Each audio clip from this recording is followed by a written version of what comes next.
Okay. Now let's talk about the soles of these guys. Like I've never seen a shoe that looks this naked. Yeah. So true. So most running shoes have some rubber lugs underneath them, some tread, so that if it's wet or slippery or rocky, you're gonna be able to stay upright. These shoes just have this really thin slick of rubber on the bottom. So Corey found totally fine on a dry road, but don't even bother if it's remotely wet. Stay far away like from racing shoes. Tires, right? Exactly. Just there to go fast and look pretty. Exactly. That's it. And the upper on the shoe, so that the top of the shoe, it's see-through, which Adidas has said is a metaphor for the speed and the lightness of the shoe. Oh, I love a deep sneaker. Exactly. And these shoes are unbelievably light. Everyone I've talked to who's running them has said that they feel like you don't have anything on your feet. The women's size, like 7.5, is less than 5 ounces, which for reference is like if you're running in those like Vibram, remember those Vibram 5-fingered shoes? Oh yeah. Like basically the same weight as those. Wow. I was going to ask you about those shoes because I was curious if, some of the innovation and technology that we're seeing put to use in this type of shoe is maybe not necessarily like, are we going to see this as the first iteration of something that we're still seeing rolled out in new shoes 3, 4, 5 years from now? Or is it actually going to go in a different direction? I think we're going to continue going in this direction, but basically what we're seeing is this arms race among all of the shoe brands. And up until now, Nike has been leading the charge and no one has been able to remotely keep up.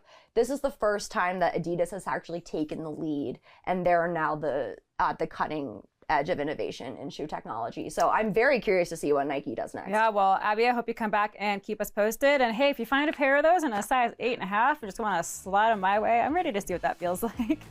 Shall do. We'll be back with more from The Outside Show. Don't go away. Our bestie Chris Foster is back with one of his signature triathlon updates.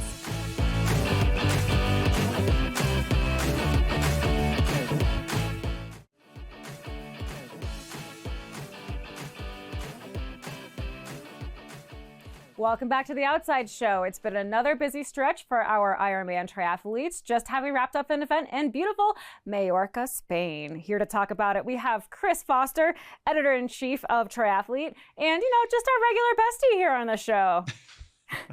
Well, I've upgraded to bestie. That's nice. I think do I get like an insulated coat for being a bestie? I think so. Yeah, you're going to have, it's TOS bestie. It's in the mail. I've seen to it.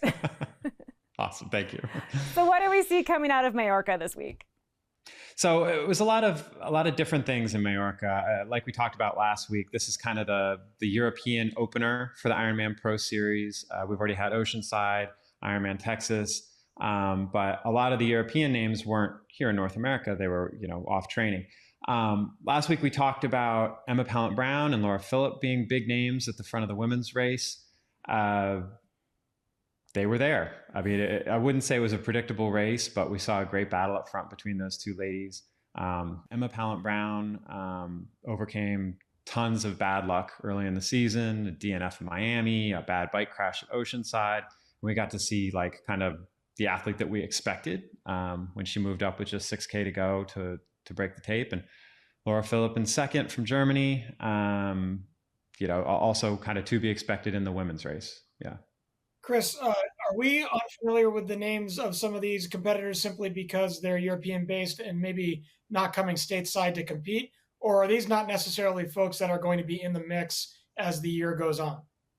Yeah, that's a good question. So in the women's race, I would say Emma Pallant-Brown, Laura Philipp, the top two there. Those are big names. Like you will recognize those at 70.3 World Championships, at Ironman World Championships. The men's field, however, these are guys who don't, the podium, they don't necessarily race in North America very often. They might not come up on your radar when you're looking at like a world championship level field. But they're also kind of up and coming. There's a few up and coming guys with not a lot of results, behind them, but, obviously tons of potential.